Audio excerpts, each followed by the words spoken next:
As soon as you get a shot, take it. Right there. What is up, you guys? Today we are talking about the new Ruger American Gen 2. Right out of the box, it seems like it's going to be a major upgrade. I've got a series of challenges that we're going to put this thing through. I've got 5 pop cans down there right now, and I'm going to see if I can shoot all 5 of them in 40 seconds or less. We're about 100 yards from them, and at the very end of the video, we're going to take this thing bison hunting. This is chambered in 7mm08, so it's a little bit smaller cartridge, but if you shoot a bison in the right spot, it'll put it down with even a 22-250. I like to shoot them right behind the ear, but let's put this thing through the paces. It's gonna be fun. You ready, Griff? Yep, I'm ready. Okay, let's do this thing.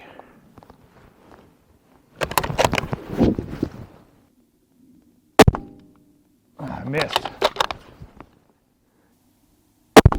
I got 2 of them. I got that one. I got that one. Got that one. Okay, so I did pretty good. I had 5 shots. I knocked all 5 of them over, although I'm pretty sure I knocked over 2 with 1 shot, but it still counts. The nice thing about this gun is it's got a majorly upgraded stock, in my opinion. It has some texture to it, and that makes it a lot more pleasant to hold. It also has a raised comb height, which makes that really, really nice to kind of, it's a faster target. It's cold out here. It's faster target acquisition. And then it has a fluted barrel that makes it lighter. That muzzle brake makes it freaking loud, but it does kick less with it. And it's nice that it comes stock with it. The trigger is good, not great. It's set a little bit heavy and it does have a little bit of creep in it. And the bolt, my gosh, the action is so much better than the original. Like, it fed so much better.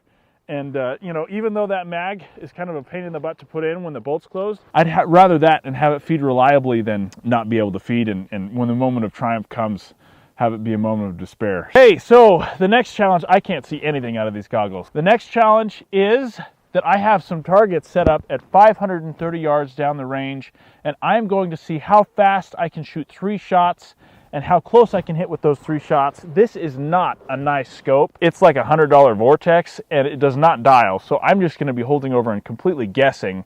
I'm guessing it's gonna be 3 to 4 feet of drop on this thing with a 7mm08, but you know, it might be a little bit more with that short barrel. Griffin, are you ready? Ready. Let us do this. I'm shooting 530 yards wearing drunk goggles. Shooter ready, and beep. I don't know where I hit, but hopefully the camera does. Ooh, right in front of it.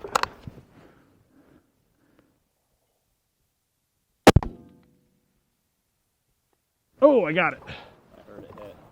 Cool. It was actually hard to call my hits with these stupid goggles on, but the last one we heard it hit, so I know I hit it. But honestly, this gun shoots really well. For the price, I think I got it for 550 bucks.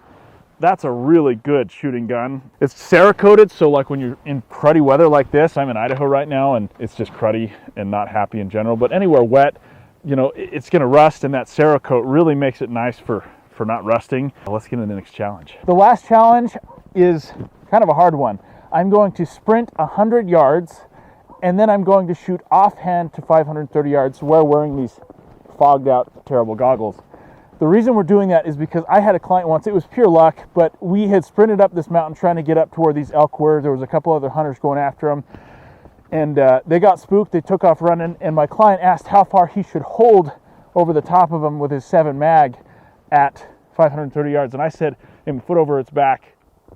I didn't think he was gonna shoot offhand standing. He shot and dropped it, and it was a lucky shot, but let's see if I can recreate it with this 7mm08. Are you ready, Griffin? I'm ready. Okay, shooter ready? Beep!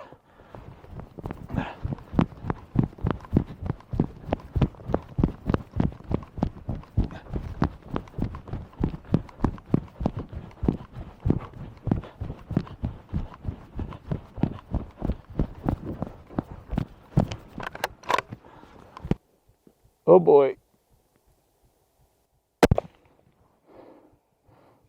I have no clue where I hit.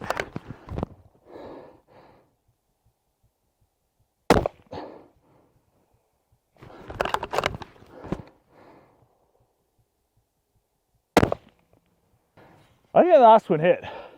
check the footage. Let's check the footage. Oh, the first shot was so close. I think I shot way low that time. Oh, over to the right. Well, I mean, that's still pretty good for sprinting that far and shooting like that. If I would have only shot once, I probably would have killed an elk. The other shots were not so great though. Now, after doing that, we're actually going to take this thing hunting. I have a client coming in later in the week for a bison hunt, and he's agreed to shoot it with this rifle. We'll kind of reconvene there. I think that smaller bull is the one in the front. Yeah. The one in the front's the bull we're shooting. Man, they are skittish, aren't they? Behind, hadn't he? Should have drove the truck out here and shot it out of the bed. Move! Move! Second from the front, Rico. Slide that safety forward. As soon as you get a shot, take it. Dropped him. In an optimal world, you'd want to hit right here, but that doesn't always happen. Sometimes people miss. Whatever happened here, he took more of a high shoulder shot, not where I told him to shoot, but it's okay. It had the desired effect. I had to put another one right in the head just to be sure, but it didn't go anywhere, and it was a very quick, clean kill.